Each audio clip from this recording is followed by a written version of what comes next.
dit 5, 4.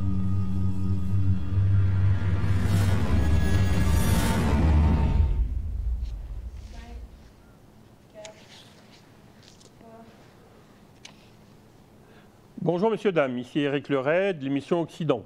Alors après avoir eu le plaisir de rencontrer Jean-Pierre Chamou pour parler de l'ère du numérique, c'est son encyclopédie en trois volumes, et puis après avoir discuté avec monsieur Nicolas Lecossin de l'IREF, c'est un grand plaisir et un grand honneur de recevoir Jean-Paul Lafrance. Alors Jean-Paul Lafrance, bonjour Jean-Paul Lafrance. Bonjour. Bon, Bonjour. Très bien.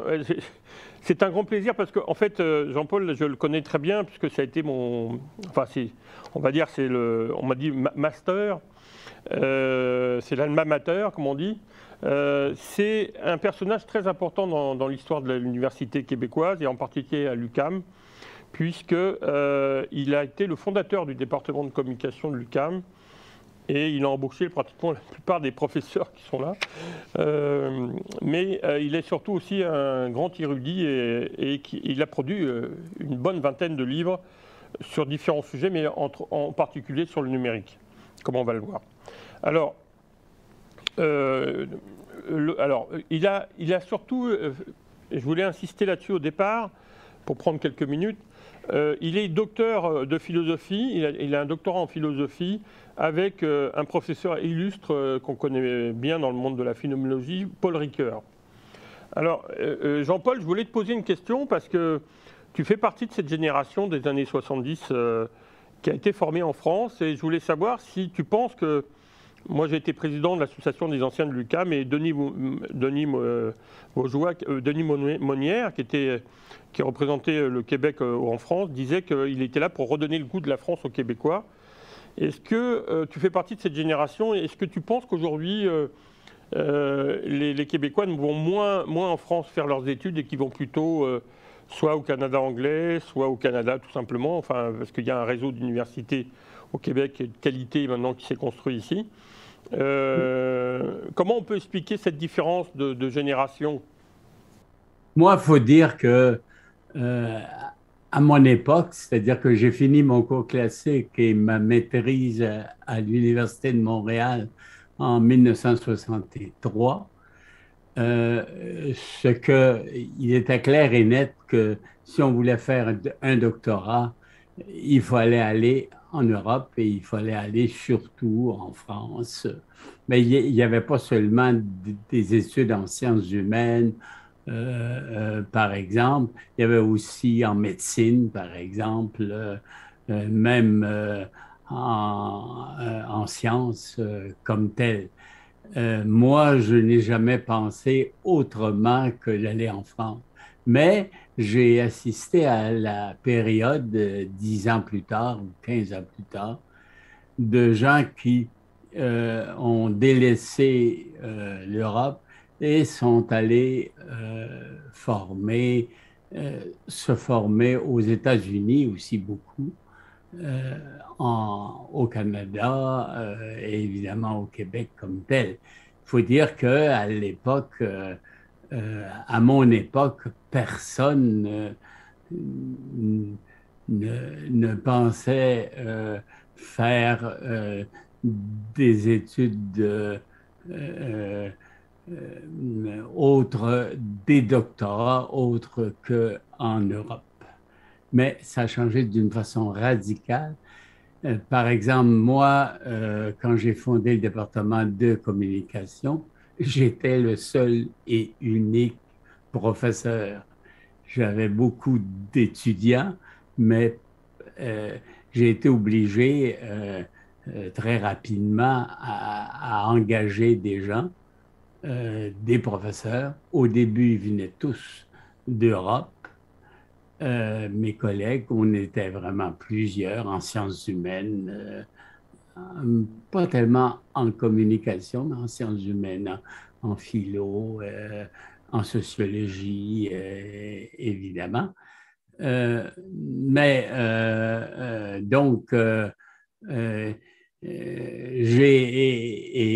donc j'ai commencé à engager des docteurs venant d'Europe, Serge Proust, Gaëtan Tremblay et le reste des gens comme moi qui avaient fait leurs études en France.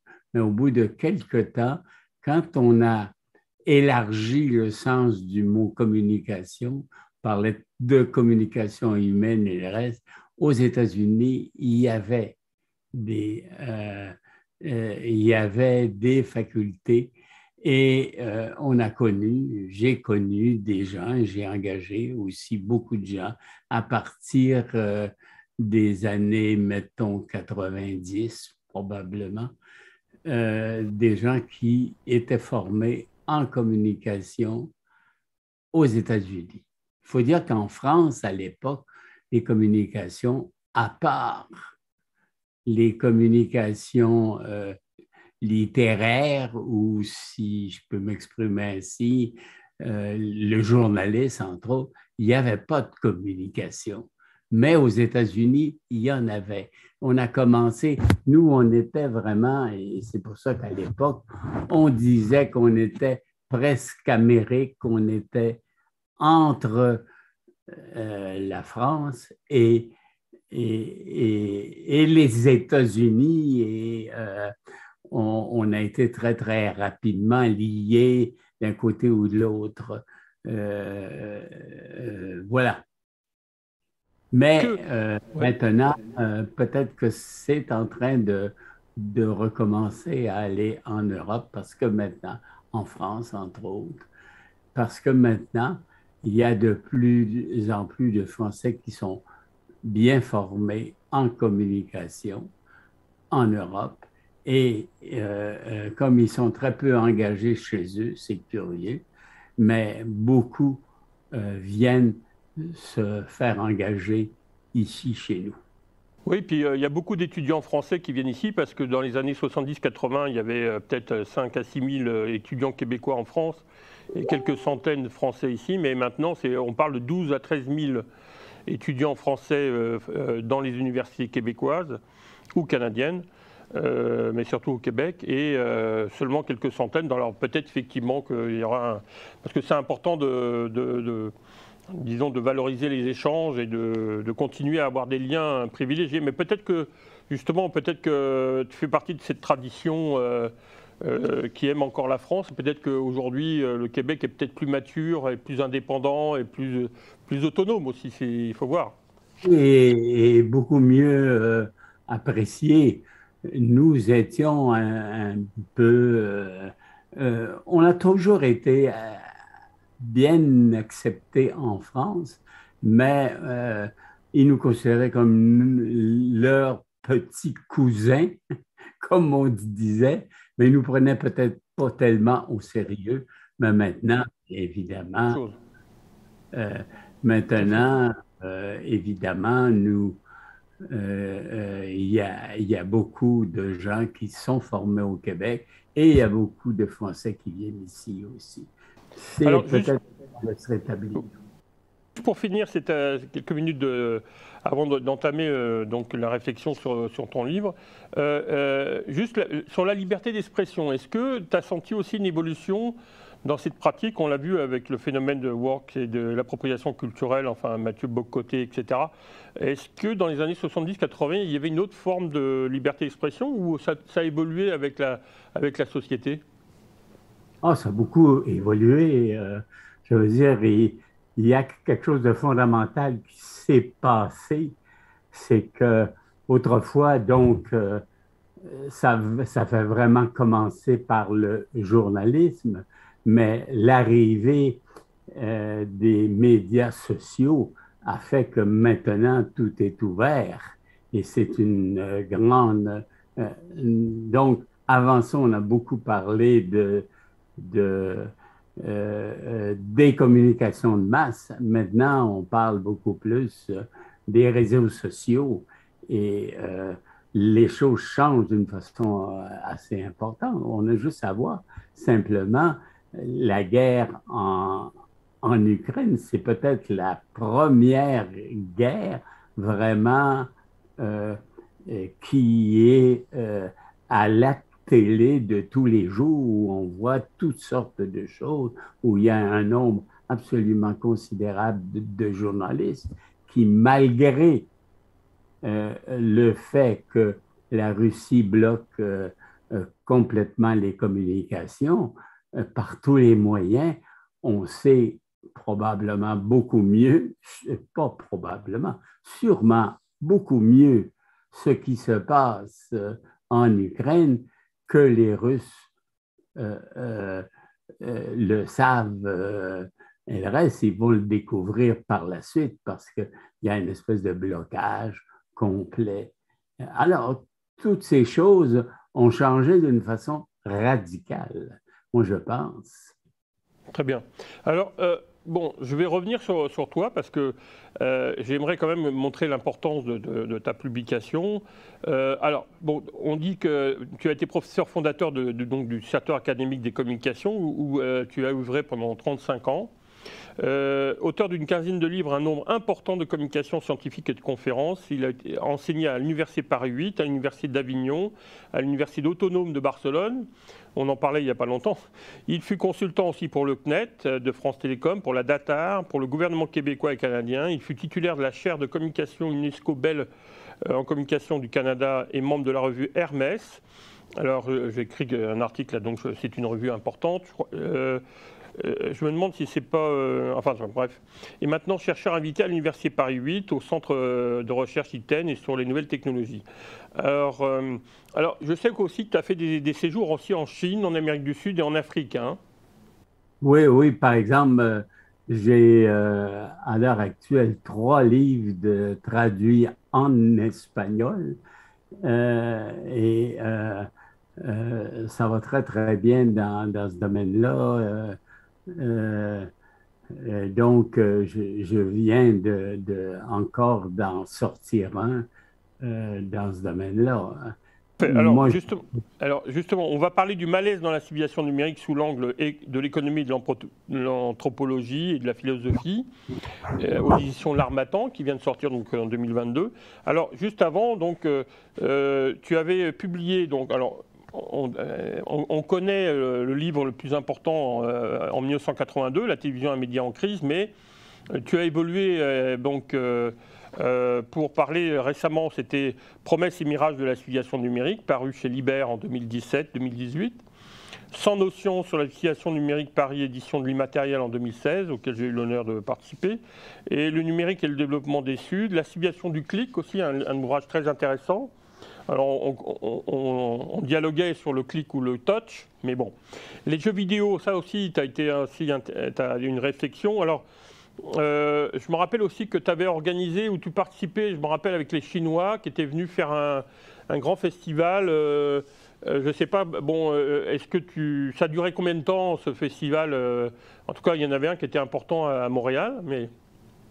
oui, oui, ben, c'est qu'on était liés, moi, via les Français avec les Chinois. Moi, j'ai enseigné moi-même un semestre complet dans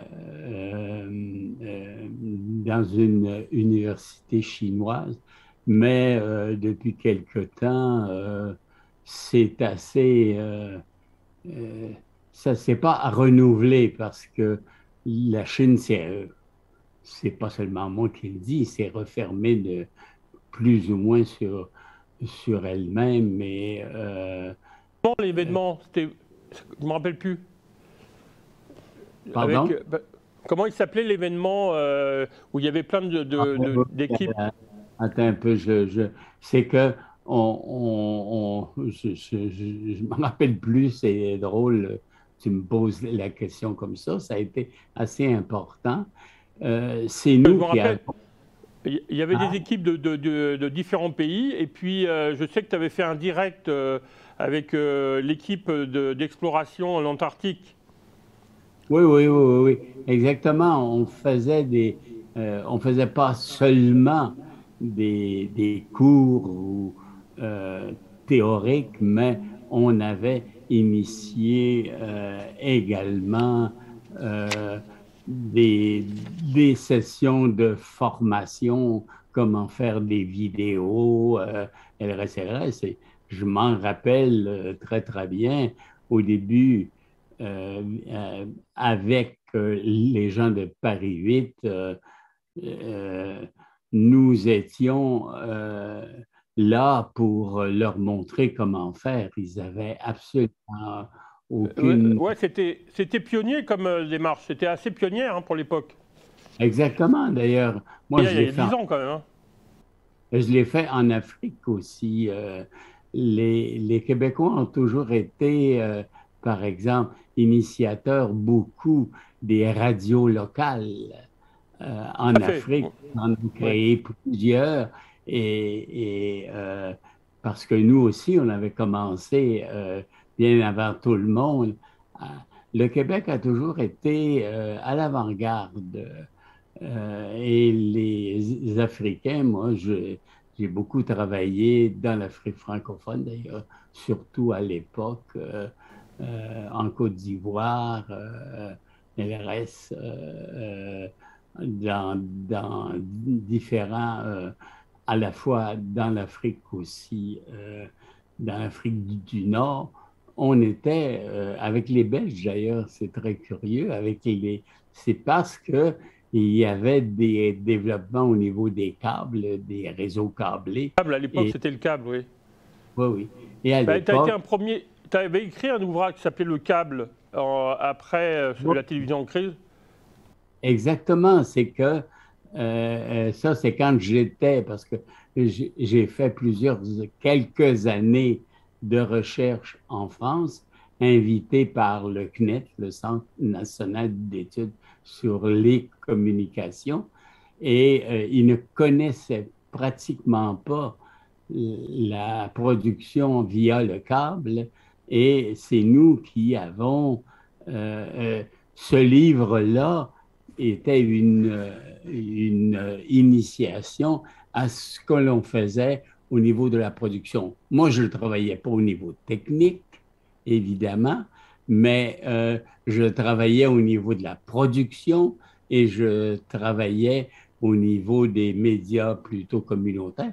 On était à l'époque où on passait des médias de masse, lourds, importants, vers une approche beaucoup plus sociale où on parlait des réseaux locaux, c'est-à-dire via le câble, puisque le câble offrait la possibilité, évidemment, à monsieur et madame tout le monde, comme on dit, à voir. Moi, j'ai travaillé avec l'ONF à l'époque qui travaillait dans ce domaine-là avec euh, euh, des équipements techniques vraiment très peu lourds et que tout le monde pouvait manier. À l'époque, quand Radio-Canada sortait dehors, si on peut s'exprimer ainsi, sortait, si vous voulez, en dehors de leur studio, euh, ils sortaient avec des équipes de 5, de 6, de 7 personnes. C'était très, très lourd, très, très compliqué à faire. Nous, on est allé via le câble dans des endroits et c'était vraiment extraordinaire. Par exemple, ça a commencé au lac Saint-Jean. Les gens n'avaient jamais vu propre, euh, leur propre lieu, leur propre village. Ça a été une espèce de révolution parce que tout ce qui connaissait de la télévision et du film, c'était Paris, Londres, je ne sais pas trop Mais quoi. je trouve, Jean-Paul, Oui. excuse-moi de te couper, mais je trouve que ce qui est intéressant, c'est que tu as su rebondir à chaque révolution technologique. Et donc, tu es passé de la télévision au câble, aux médias Internet. Tu as été un des premiers à donner les cours sur le courriel à l'UQAM, comment envoyer un courriel, comment le recevoir, enfin bref. Et en même temps, c'est comme ça que tu t'es intéressé au numérique et que tu as su. Donc, alors, Il y avait donc les jeux vidéo, mais aussi la civilisation, le numérique et le développement des Suds. Et puis un ouvrage sur lequel on a collaboré ensemble, et c'est important d'en parler, La bataille de l'imprimé à l'ère du papier électronique. C'était le seul élément de la chaîne graphique qui n'a pas été numérisé, donc le papier et le papiel. Donc en 2008, c'est sorti en 2008. Il faut savoir que le Kindle est sorti en 2007 et que l'iPad est sorti 2 ans plus tard. Donc on avait 2 ans d'avance, donc pour montrer aux gens. Alors aujourd'hui, j'ai le plaisir de voilà, parce qu'il y a tout un malaise, effectivement, un malaise dans la civilisation du numérique. Et il y a beaucoup de livrages, il y a certains ouvrages qui parlent de barbarie numérique, d'autres qui parlent on crée des idiots. Enfin bon, c'est pas toujours positif, mais toi, donc, tu es un peu plus subtil. Malaise dans la civilisation numérique sous l'angle de l'économie, de l'anthropologie et de la philosophie. Alors, sachant que, comme je l'ai dit, tu as un doctorat en philosophie. Alors, on va rentrer dans le vif du sujet parce que, effectivement, le Québec a toujours été pionnier et là, on parle de l'intelligence artificielle où il y a eu une déclaration en 2018 et on a beaucoup d'intervenants dans les universités, dans les entreprises. Ça devient vraiment un pôle très important. Et hier, pas plus tard qu'il y avait 48 heures, le CNRS est venu signer un protocole d'accord avec les organismes, le MILA, à Montréal. Donc on voit bien que le Québec, encore une fois, est dans le coup et est en avance sur certains sujets. Alors, moi, j'aimerais commencer. Donc, alors je rappelle que c'est aux éditions L'Harmattan. Alors, les contours de la nouvelle civilisation, ça c'est important. Est-ce que tu pourrais nous resituer qu'est-ce que tu appelles les contours de cette civilisation? Comment tu t'es organisé pour essayer de trouver les limites? Voilà.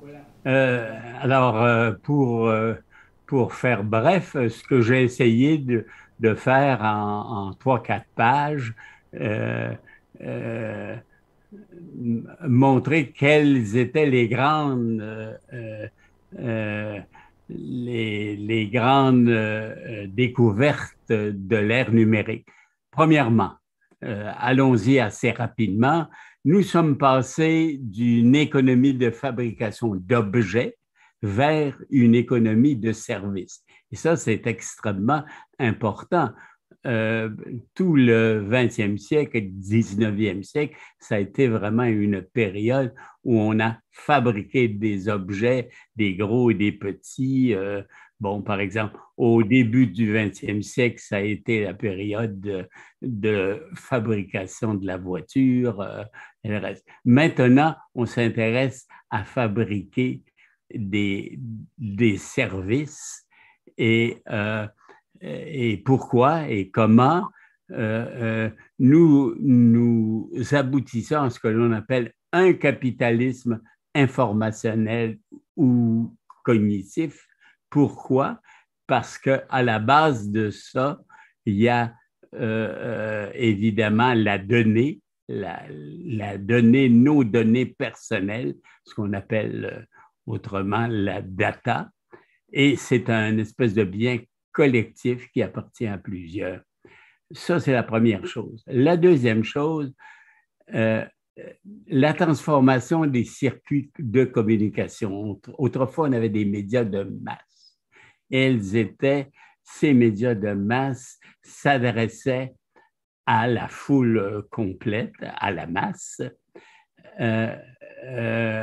Maintenant, et elles étaient sous la gouverne de radio ou de télévision. Et quand on voulait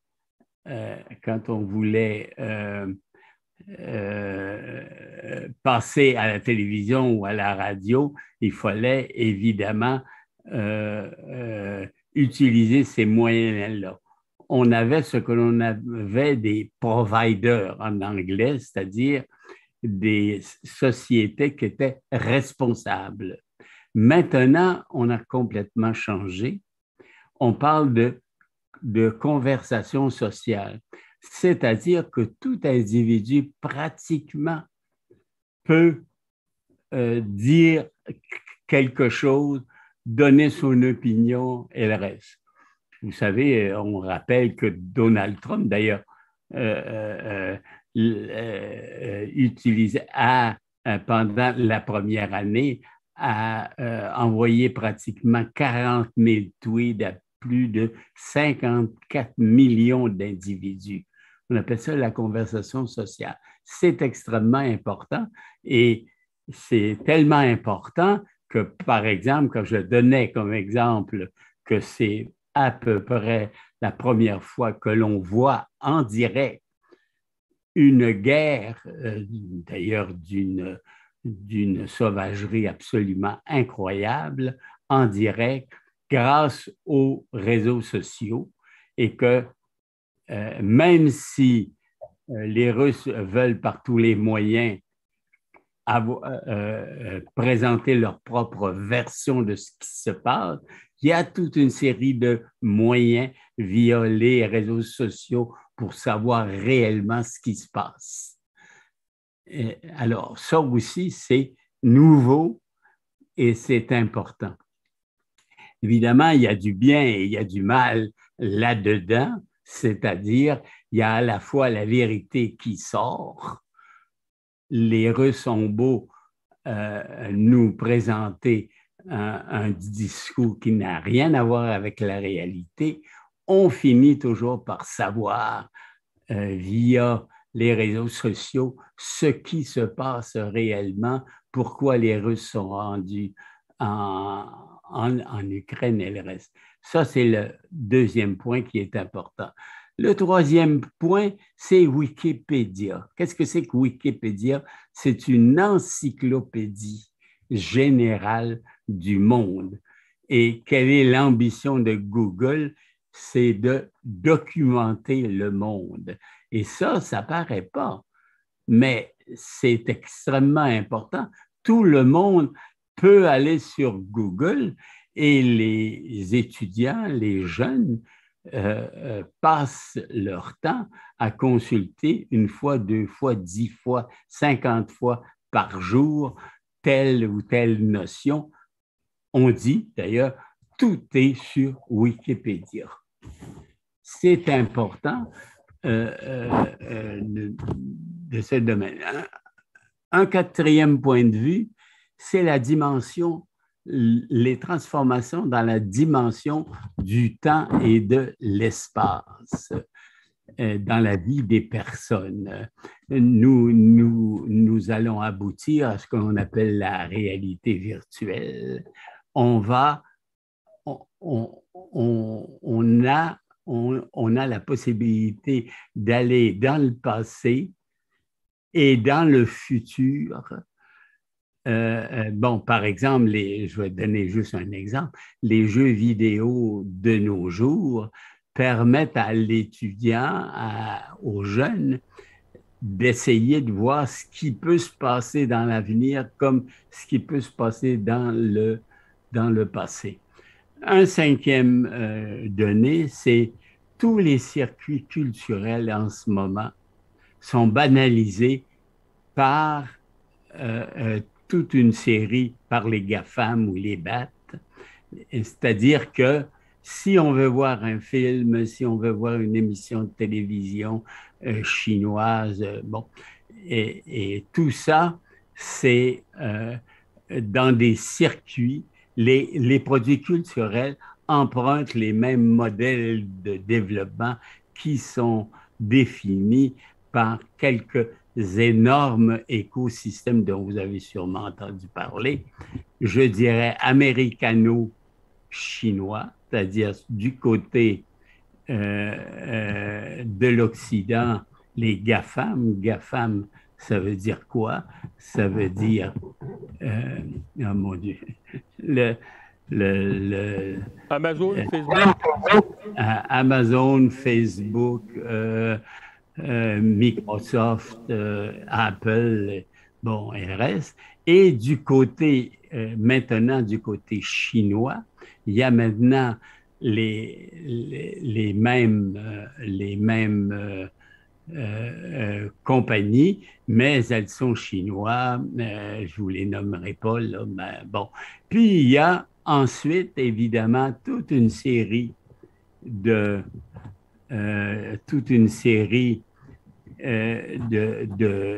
grandes compagnies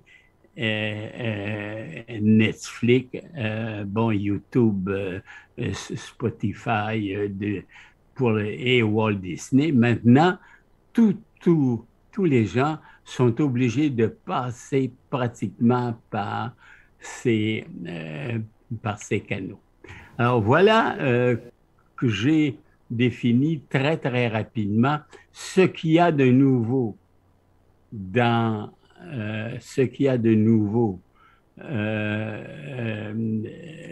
dans la révolution numérique. Alors, si on replace ça dans l'histoire, on pourrait dire grosso modo, nous en sommes à la troisième révolution industrielle. La première, elle a eu lieu au 19e siècle et c'est l'invention du moteur à vapeur. Son carburant, ça a été le charbon. On est donc passé d'une fabrication artisanale vers une fabrication industrielle. Et c'est là que l'on a mis en place le chemin de fer, qui a été une extraordinaire évolution parce qu'elle a permis le transport interville des humains et des marchandises lourdes. Ce fut ça au 19e siècle, la première révolution industrielle. La deuxième révolution industrielle, moi je dirais qu'elle se passe au 20e siècle. D'abord, par l'invention du moteur à explosion, le Ford 2004, alimenté plus tard par le pétrole et l'électricité.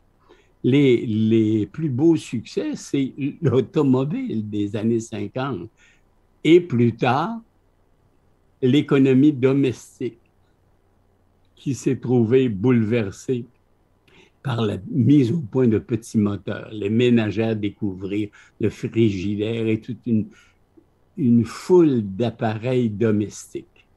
C'est la deuxième révolution. La troisième révolution, c'est celle que nous vivons à l'heure actuelle par l'invention du téléphone, de la tablette, de l'ordinateur et le reste.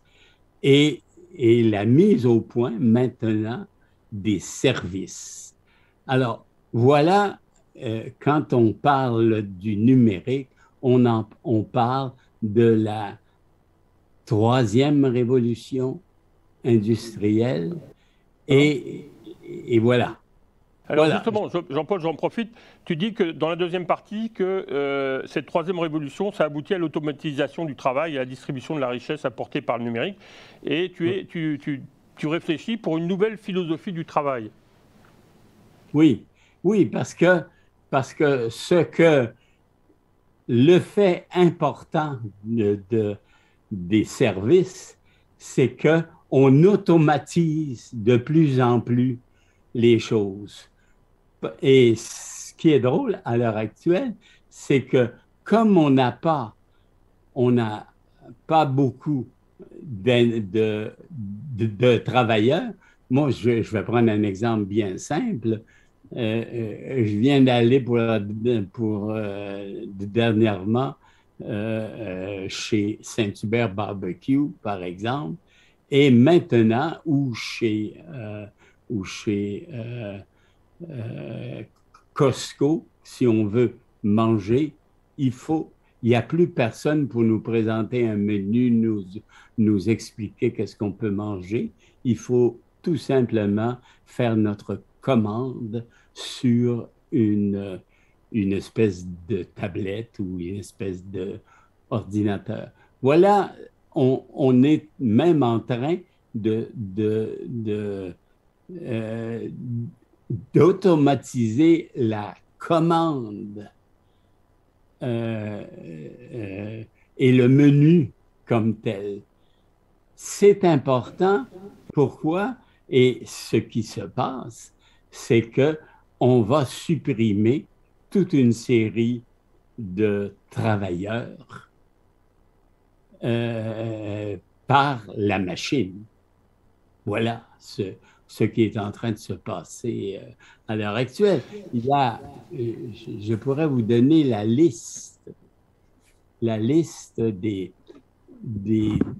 jobs qui vont disparaître. Heureusement, on peut pas mettre toute la liste, mais peut-être un ou deux jobs. Oui, je vais vous la donner, ça ne sera pas long. Et on est surpris et on n'y croit même pas. On n'y croit même pas. La liste, là, donc, je vais vous la donner. Je vais essayer de voir. Bon, voilà. Les métiers qui ont 75% de risque de disparaître. Il y en a à peu près, je vous dis grosso modo, dans ma liste, il y en a au moins 25-30. Vendeurs au détail, comptables, percepteurs d'impôts, camionneurs, chauffeurs, taxis, LRS. Là, je pourrais en nommer cuisiniers, employés de banque et d'assurance, LRS. Je veux dire, il s'agit juste de voir de plus en plus comment on ne va plus à la banque, il n'y a plus de caissier là, et tout ça. Dans les magasins, essayez donc de vous trouver quelqu'un pour vous expliquer quelque chose. Rien du tout, il n'y a personne. Quelle est cette philosophie du travail? Ben oui, elle va changer. Bon, quels sont, et pour ne pas décourager tout le monde, les métiers qui ont 2% de risque de disparaître, seulement 2%. Travailleurs sociaux, psychologues, médecins, dentistes, pharmaciens, policiers, LRS. Parce que quoi, je veux dire, il y aura toujours des gens, on ne voudra pas se faire soigner par une machine. On va vouloir parler à quelqu'un vraiment des choses. Quelle est la philosophie? Je pense que la philosophie va complètement différente de changer. On va distinguer entre l'emploi qui est je suis employé de l'Université du Québec et le travail. Le travail, c'est quoi?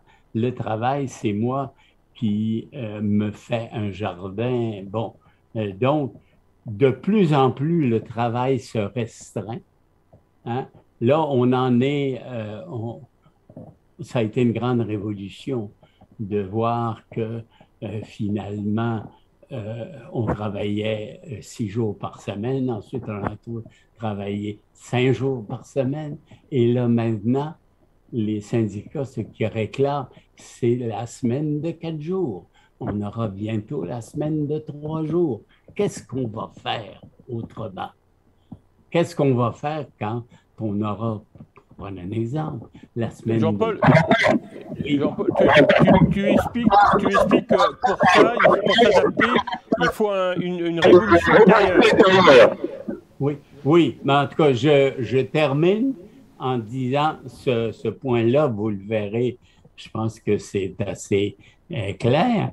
Ce qui est important, c'est que le travail, c'est le travail que je vais vouloir faire en faisant un jardin, en bricolant, LRS, et je le distingue de l'emploi qui est rémunéré. Bon, voilà comment le système évolue. Cependant, ce qui est important, c'est que c'est une révolution là, industrielle, mais il va falloir qu'il y ait une révolution personnelle des individus.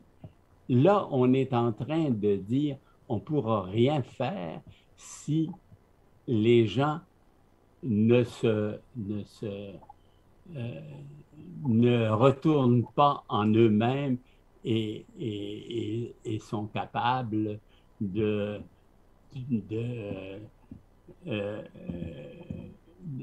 se transformer eux-mêmes.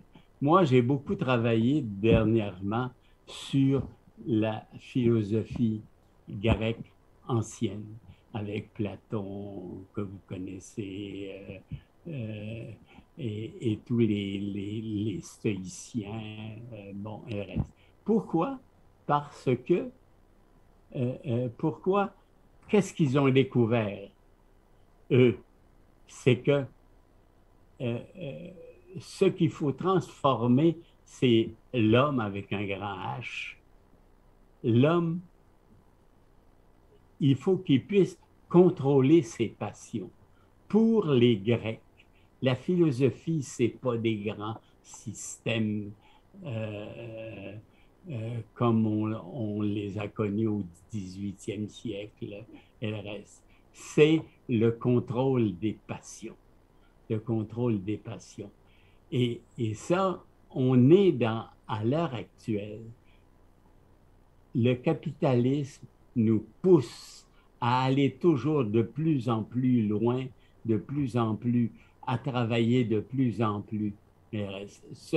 Alors que, par exemple, d'autres philosophies, d'autres religions, comme la religion bouddhique, qui elle-même est inspirée de ça en disant « il faut que l'homme retourne vers lui-même et arrête de vouloir toujours plus d'argent, de pouvoir, de ci, de ça. » Et le meilleur exemple, c'est l'exemple en ce moment des Russes de vouloir envahir de plus en plus le monde et le reste. Alors, j'ai toute une partie de ce livre-là, 5 ou 6,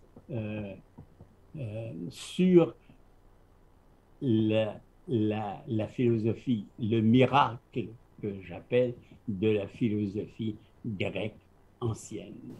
Je vais t'interrompre à nouveau. Excuse-moi, parce que je passe.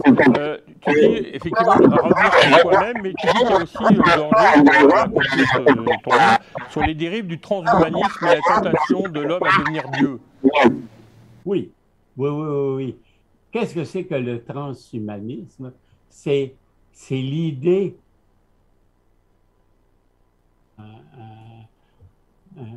un type qui a beaucoup travaillé sur ça, Harari, c'est l'idée que l'on est capable, de se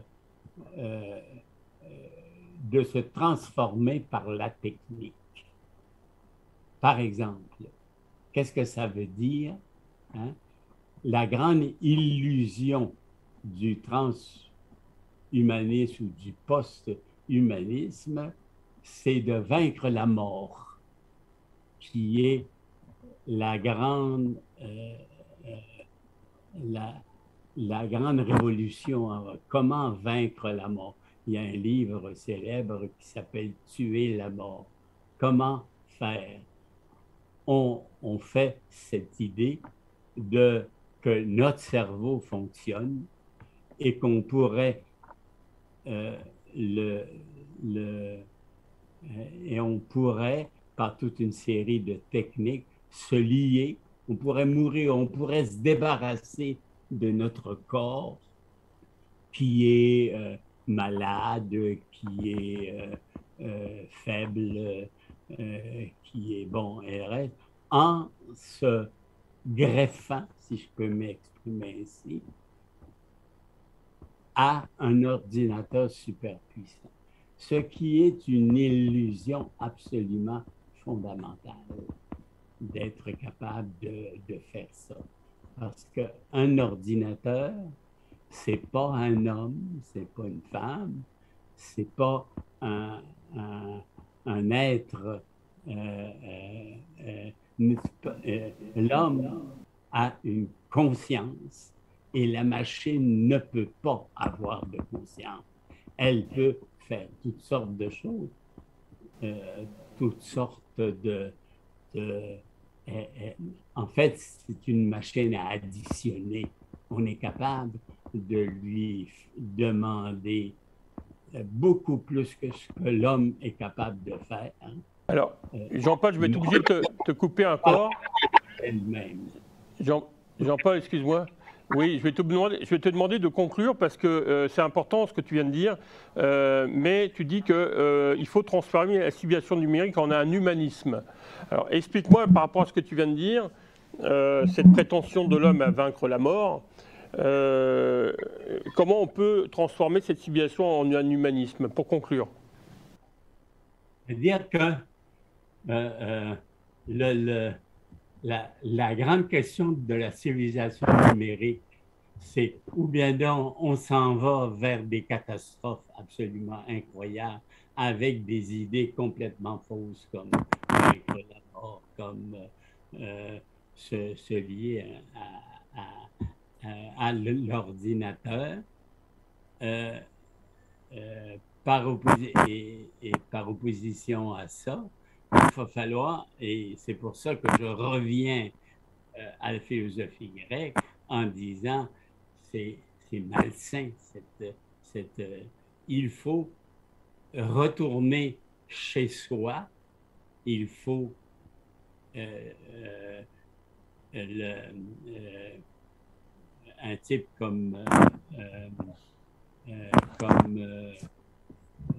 par exemple, on disait « connais-toi toi-même ». Et c'est en retournant chez soi que l'on va pouvoir être capable de... Et d'ailleurs, est lié à ça, par exemple, la protection de la nature. Parce que ce que l'on est en train de faire, c'est de zibouiller toute la nature comme telle. Et c'est le respect de cette nature, puisqu'on s'en va vers la catastrophe. Ben écoute, en tout cas, on va conclure là-dessus. Je rappelle qu'on était avec Jean-Paul Lafrance, le fondateur du département de communication de l'UQAM et qui a écrit une vingtaine de livres. Mais là, on parle du malaise dans la civilisation numérique sous l'angle de l'économie, de l'anthropologie, de la philosophie, chez l'Harmattan. Et vous avez vu que c'est très, très intéressant, mais je vous invite à vous procurer l'ouvrage, c'est très facile, et à poursuivre cette réflexion dans le détail, puisque bien sûr on n'a pas pu aborder tous les détails de chaque chapitre, mais l'idée c'était surtout de vous donner l'envie de poursuivre cette réflexion. Merci Jean-Paul. Ça m'a fait plaisir Désolé de t'avoir un peu bousculé, mais qu'est-ce que tu veux? On n'a pas beaucoup de... Ça fait quand même près d'une heure, mais... Oui, c'est un livre assez sérieux. C'est tout de même, j'ai bien fait de mettre ça à la portée d'à peu près tout le monde. Aussitôt que j'emploie un... Tout à fait. difficile, je l'explique. Et donc, mais c'est du sérieux, je pourrais dire. Tout à fait. Merci beaucoup Jean-Paul. Je rappelle que nous étions avec Jean-Paul. Merci beaucoup Jean-Paul. Merci beaucoup messieurs, dames. Merci pour votre attention. À une prochaine fois.